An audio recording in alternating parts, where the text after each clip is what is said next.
millions and millions of oppressed South Africans, through the solidarity of tens of millions of you around the world, we defeated apartheid, we defeated racism, and we defeated occupation and genocide, just as Palestine will. Let us not forget that Israel was apartheid South Africa's closest ally, arming the apartheid state, even helping it become a nuclear power. Which is why, when he emerged from prison, my former boss Nelson Mandela said, Palestine is the most urgent moral issue of our time.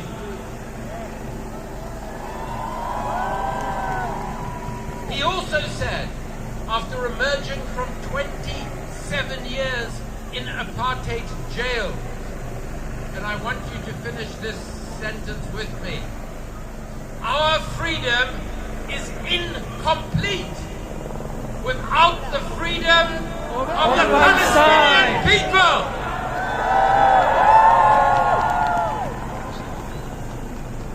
Finally, let us honor the memory of Nelson Mandela by tirelessly working together, just as we did, to free South Africa from apartheid, to free Palestine. Because today, tomorrow, forever, until Palestine is free, we are all Palestinian. In our thousands, in our millions, we are all Palestinians. In our thousands, in our millions, we are all Palestinians. In our thousands, in our millions, we are all Palestinians. And friends, can I ask you please also for some space in that corner over there, and tens of thousands of people still coming in. If you could please move around into that corner to make some space for the marchers that are now coming in. Our next speaker is representing over 1.4 million members of Unite the Union. He is Peter Kavanagh, Unite's London Secretary. Please welcome Peter Kavanagh. Comrades, greetings from the London and Eastern region of Unite the Union with its 250,000 members.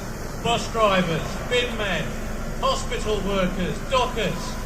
I'm more used and accustomed to addressing picket lines where workers have been fighting back for fairness in pay.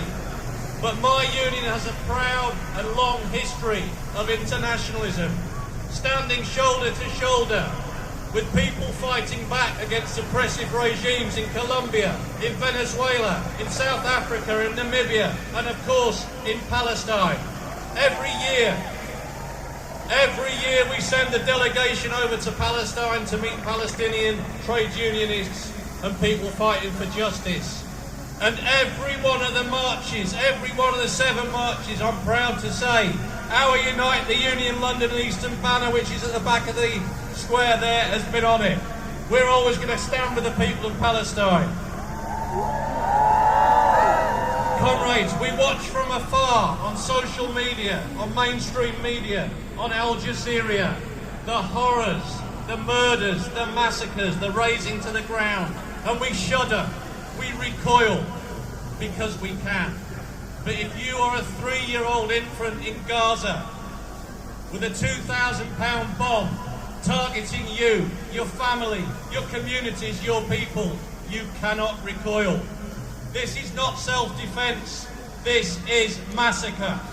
And that's why we say, ceasefire now! Ceasefire now! Ceasefire now! Ceasefire now! Ceasefire now! Our excuse for a government and its puppet masters across the Atlantic should hang their heads in shame. And now, with everything collapsing around them domestically, we hear the familiar drum roll of warmongering escalation in the Red Sea. But back to Gaza, we condemn terrorism, barbarism and massacre, whoever the perpetrators are. And yes, We stand against anti-Semitism. We stand against Islamophobia. And we stand against all forms of racism. But in this assembly today, joining millions across the globe, our roar must be even louder when we demand justice, equality, freedom and self-determination for the Palestinian people and an end to occupation. And let's remember, amongst all the unimaginable suffering, the resistance and the resilience of the Palestinian people is second to none. So, comrades, back to our workplaces, back to our communities, our schools and our colleges. Keep up the fight. Keep up the demands for boycott, disinvestment and sanctions.